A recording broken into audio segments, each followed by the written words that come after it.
So I, 44F, have been married to my husband, 50M, for about a year now. He has been married before and has a 26-year-old daughter from his previous marriage, Katie.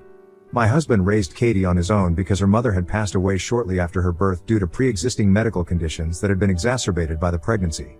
She couldn't make it, unfortunately, and my husband had to do it all on his own. Now you would expect that it would make Katie a little more grateful for what she had, right?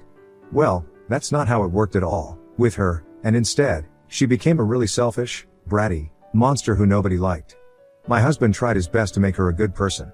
But unfortunately, Katie had her grandmother in her corner. My mother-in-law, Pamela, also played a huge role in raising Katie and spoiled her to bits. She was the textbook overbearing and cloying grandmother, who would do anything for her granddaughter, regardless of whether it was good for her in the long run or not.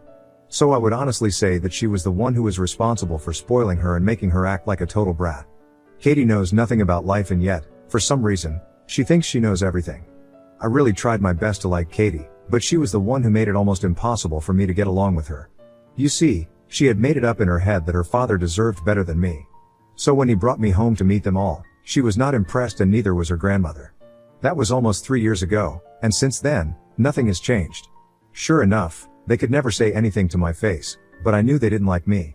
It doesn't take a genius to figure that out because they pretty much gave it all away with their behavior around me. Lucky for me, I don't really care about whether people like me or not. I tried to be nice to her initially, but when I noticed that my efforts were going in vain, I stopped trying to be her friend. I had also tried to be nice to Pamela, but she also made it clear that she was never going to be accepting of me, and in her head, her son would always deserve somebody better. And who knows, maybe my husband can do better. I'm not saying I'm the best, but honestly, even if someone better did come along, they would probably drive her away with their psychotic and crazy behavior. And even apart from that, I was the one who my husband had decided to be with, and we were in love.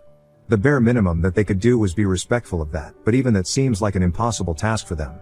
Because about a year ago, when we announced our engagement, Katie and Pamela completely lost their minds and tried their best to break us apart. Of course, they did not succeed, and I highly doubt that they ever will. After we announced our engagement, Katie completely lost it and showed up at our house one day without notice. My husband and I were both at home that day, and she had a complete breakdown. She screamed at her father and said that he had no right to ruin their family like this by marrying someone like me. When I asked her what she meant by someone like me, she went down to elaborate and said that I was a woman of loose morals and character, and apparently, I was just a gold digger according to her. I don't even know where that was coming from because I was doing just fine financially before I even met my husband, and money was pretty much the last thing that I would want from a partner. I guess she thought that I was poor only because I didn't exactly have a typically high-paying job. For context, I am a self-employed artist and I work on commission. I am self-taught and I have been working ever since I graduated from college. I'll admit, it was not easy in the beginning, but now I have carved a niche for myself and I'm doing pretty great. I make a decent amount of money every month and I would say that I'm comfortable. And I'm definitely doing well enough not to depend on a man for money. So for her to even imply anything of the sort was disgusting and low, and I made it very clear to my husband that I could not remain in touch with him anymore. My husband also agreed that Katie had taken it way too far that day, and disliking me was one thing, but implying that I was a gold digger and that I used to hook up with men so that my lifestyle could be taken care of was a horrible thing to say about me. He decided to cut her off that day and also went low contact with Pamela. I would have demanded that he go no contact with her as well, but unfortunately, Pamela is kind of old, and I couldn't, in good conscience, tell him to cut ties with his elderly mother. So about a week after our engagement, my husband and I stopped speaking to Katie. He would still continue to visit his mother, but after that point, it was only he who would visit her and I wouldn't see her because I wanted nothing to do with them. They had already made it very obvious to me that they didn't want me around, so I was just doing my part and staying away from them.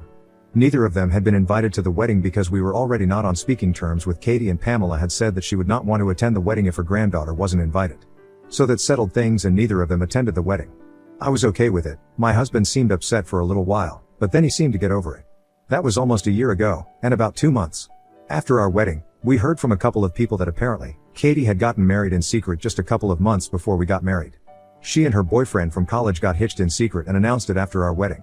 Of course, we had not been invited to the ceremony either, and it was just them and a couple of their close friends who were present there. My husband took it really hard because that was his only daughter who got married without him. She had not even tried to reach out to him, and that's what broke his heart. I felt really bad for him as well, because had I been in his place, I probably would have felt the same way. After the news broke, he even reached out to her to congratulate her, but she never responded to that message. He told me that he was happy for her because he knew that the guy that she had married would keep her happy. We would only get to know about her and what she was up to from other people apparently. They had bought a house together and were quite happy. My husband told me that he would maintain his distance, and honestly, if Katie had reached out to us, then I would have been willing to forgive her for everything. But she didn't, and it was just about a week ago when I received a call from my mother-in-law and I learned that Katie and her husband were getting a divorce. That was shocking because it had been just a year since their marriage, and apparently, the divorce had been in the works for the past 3 months and a little more. Now that the waiting period was over, since we live in Colorado, the divorce had been finalized, and unfortunately for Katie, her husband had taken the house. It was fair, honestly, because she was the one who had cheated on him. Apparently, she didn't think that emotional cheating counted as anything, and that had been her entire defense. She had been exchanging messages with a guy from work and had confessed that she had feelings for him, but apparently, she believed that since she had never acted upon it, it shouldn't have been held against her. These are not even my words, this is what she said to us. It was appalling that at her age, she could be that stupid and ruin her own marriage like that. But there was also the fact that she had nowhere to go since her ex had taken over the house and she had lost a lot of her money in the divorce. She was already a pretty big spendthrift and was not one for saving money. She was very financially irresponsible, so it was no big surprise that getting a divorce and having to handle all her expenses on her own had pretty much driven her to bankruptcy. She told us that she would not be able to afford rent for a couple of months and she wanted to save up her money before she moved out, so she needed us to help her out and let her live with us. This conversation took place a couple of weeks ago, around the time that Pamela had called to inform me of the divorce, and had asked my husband and I to come over, so we could speak to Katie in person. After the divorce, which she had told nobody about, she had moved out of the house and had been living with Pamela for a couple of days, but the commute from her house to Katie's workplace was becoming increasingly difficult and time-consuming. Our home, however, was a lot closer, and that's why Katie wanted to fix her relationship with us and move in. That day, at Paula's house, Katie told us that she really was sorry about the way that she had behaved. She confessed that she had a bit of an ego problem and you couldn't handle the fact that I was my own person and wasn't bending over backward to cater to her needs like she had been used to all her life. Throughout her childhood, Pamela and my husband had made sure that her needs were always met, and she never had a lack of anything in her life. They made the impossible possible for her. So she had learned to have really unrealistic and crazy expectations from life in general. And after becoming an adult, she realized that that's not really how the world works. So now, after her divorce, she had come to realize that not everybody was going to be as forgiving as a family, and she had to make her peace with that. She told us that she was already really depressed because in spite of whatever she did, she really loved her ex and it was really hard to accept the fact that she had lost him because of her own stupidity. She said that she didn't want to lose her family as well and wanted to do right by us, which is why she wanted us to give her one chance to make everything all right again. We didn't know what to say that day because she had put us on the spot, so I told her that I needed some type of thing because of the things that she had said about the way that she had behaved with me, but something that I couldn't just move on so easily from. And even now, she was only approaching us because she needed something and not because she was actually sorry. Even though she insisted that she meant her apology. But anyway, after some argument, we decided that we would take some time to think about it, and then let her know. Until then, she could continue to work from home since she had already spoken to her employer about it. My husband and I were really in a dilemma and had no idea what to do. We had decided that we would at least try to build some sort of a normal relationship before we let her move in with us because that would be a huge deal. So we kept in touch for a few weeks before we came to a conclusion, and in those few weeks, Katie was on her best behavior and was trying to impress me and take back everything. Have to say, for a couple of days, I really thought that she had started to change. She was being really nice to me, and after a couple of weeks had passed, when she asked me again if I was willing to let her move in with us now, I said yes. I had already discussed it with my husband and he was open to the idea anyway. He was just waiting for me to come around. So when I finally did come around, Katie was thrilled and she even called me up to let me know that I would not regret this. And the next day, she showed up with all her bags and stuff. My husband and I had both taken a day off to welcome her and make sure that everything is alright. But before she had even set foot inside the house, she brought out a few documents and said that we needed to sign the paperwork before she moved in. We were really confused because we didn't think that any legal paperwork was required for an informal arrangement. When we went through the papers, my husband and I realized that she wanted a 50% claim on our property that we had purchased with our own money. This house that we were living in, my husband and I had bought when we first moved in together, and that was almost 2 years ago. Katie had nothing to do with that and she had absolutely no contribution towards it. So I couldn't even imagine why she would think that we would simply agree to this. When I returned those papers to her and asked her what she meant by this, she told me very casually that she had her lawyer draw up a little something for her because she just wanted to make sure that she couldn't be kicked out of this house like she had been kicked out of her ex-husband's house. I was speechless when she said that, and my husband took over the conversation and told her that this wouldn't be necessary because this was not going to be a permanent arrangement anyway, so there was no need for her to involve legal paperwork in this. In fact, she herself claimed that this was not going to be a permanent thing and she just needed a few. She just needed to trust us, but Katie, like the true blue idiot that she is, decided to say the worst thing possible. She told my husband that she trusted him implicitly, but she wasn't very sure about me, and that was really the reason why she had believed that it was necessary for her to get this in writing, and she told us very firmly that she wouldn't be setting foot in our house unless we signed the documents. I was stunned, and before my husband could say anything, I decided that I would put an end to this. I told Katie, as sweetly as I could, that since she didn't trust me enough to live with me, she could find someplace else to live. Better yet, she could just go back to Pamela and live with her like she had been all these past few weeks. There was no need for her to stay with us. She was right about not being able to trust me. After my little speech, I slammed the door shut in her face. I expected my husband to say something about it, but even he didn't seem to care, because he knew that Katie had crossed a line with me and it was simply unacceptable. So we went back into the living room while Katie shouted at us from the outside and cried about how I was being unfair to her. But I didn't care about any of it because I was seething, and it took all that I had to not go out and smack some sense into her. After screaming at us for a little while, she left, and it was just me and my husband again. We didn't expect anything to happen that day, but we knew that there would be repercussions to this. We had expected Pamela to be really upset about this, and she was, which she let us know the very next day. She called up my husband and screamed at him for about an hour about how the two of us had insulted Katie and said that we needed to apologize to her and take her back. My husband argued with his mother for about an hour before he finally gave up trying and cut the call himself. He told me that he had blocked both of them, so there was no way that they could contact us again. But they found ways. They decided that they were going to make their relatives contact us instead.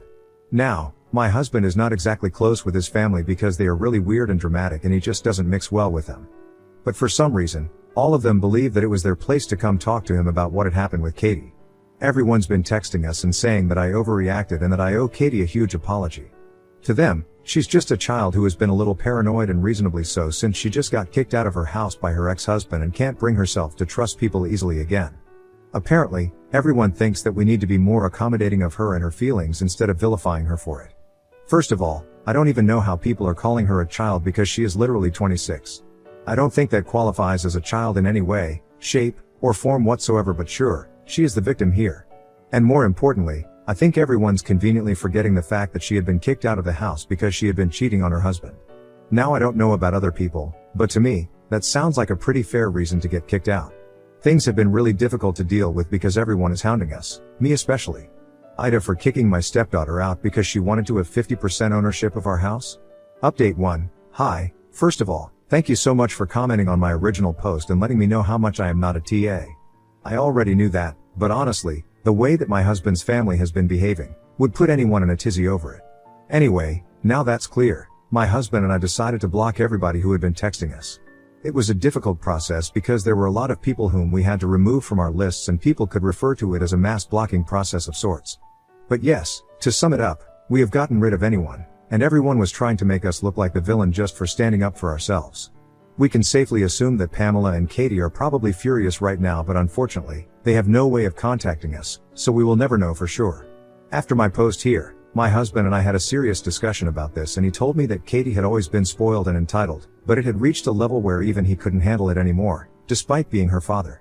He told me that he felt guilty for treating her like this since she was his only child, but I reassured him that if he gave in to all her demands, he would be no better than Pamela. He was actually doing her a favor by trying to mold her into a better person, and he should be proud of himself for that.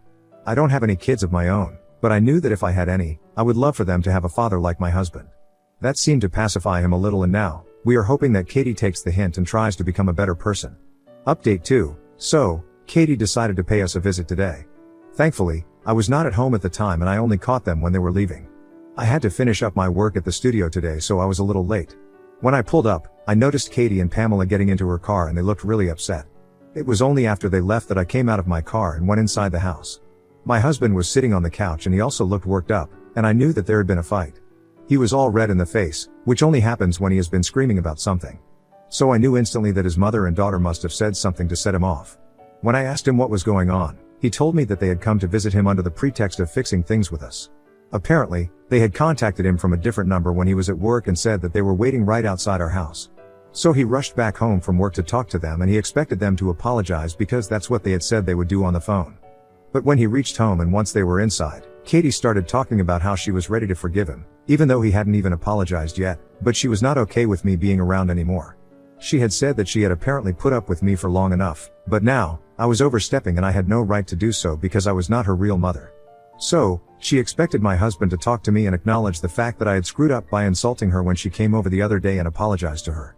When my husband told her that I was perfectly within reason to react the way that I did, she started to argue with him and said that he was only taking my side because he was too scared to stand up to me.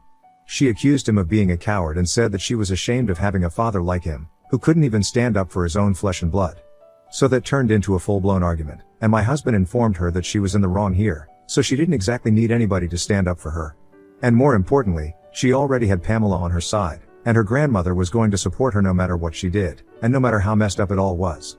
So my husband also ended up saying that he was more ashamed than she was, of having a horrible daughter like her. It was really sad because at that point, both Pamela and Katie started crying, and they insisted that apparently I was responsible for this behavior. They believed that I had turned him against them by poisoning him and making him believe that they were terrible people. They were trying their best to manipulate him with their tears, but it was not working because my husband had already seen these things before he was impervious to them. They continued to cry for a little while, probably hoping that he would interject and say something or maybe apologize to them for hurting their feelings. But my husband didn't say a word and just continued to glare at them while they shed their crocodile tears. After almost 15 minutes of crying, Katie called my husband heartless and said that she couldn't believe that he was just going to let them cry and not even say anything about it to make them feel better.